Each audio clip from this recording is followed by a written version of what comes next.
pour ne pas dire des pratiques qui consistent à armer des terroristes pour conquérir des terres qui relèvent du domaine public mais qui échappent au pouvoir exécutif.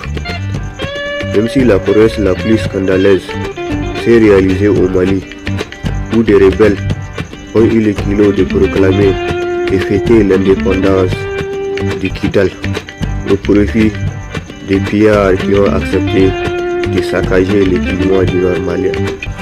Même si la prouesse la plus sanguinaire a été réalisée dans la République démocratique du Congo, qui regarde naïvement ses ressources transiter de l'Est vers le Rwanda, pour ainsi finir par s'immigrer au fin fond du marché noir des multinationales occidentales. Une république où au quotidien, les femmes se font agresser sexuellement parce que le gouvernement est beaucoup trop décadent aux aspirations réelles qui ont conduit les fervents Patrice Lumumba à se sacrifier pour les Zaïre et pour toute l'Afrique. Même si l'Occident est beaucoup trop arrogant pour se remémorer ces siècles de l'esclavage, ils appellent naïvement la traite négrière transatlantique. Comme si c'est l'océan qui a connu les sauvageries de l'esclavage, selon Kofi Gomez, qui disait qu'il n'y avait pas eu de commerce triangulaire, même s'il y a eu un commerce de la chair humaine.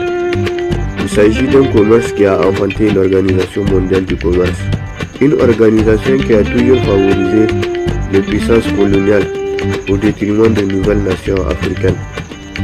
Même si je pense que l'ONU a lamentablement échoué, comme son ancêtre, juste avant la Première Guerre mondiale.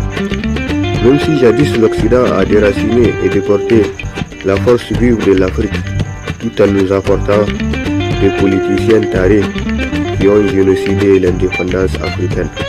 Des politiciens tarés qui ont tourné le dos à Sékou Touré, à Modou Boketa et à Kwame Nkrumah. Des politiciens qui ont le sentiment qu'ils devraient s'assimiler ou s'intégrer comme une putain qui exécute les 4 volontés de l'Occident.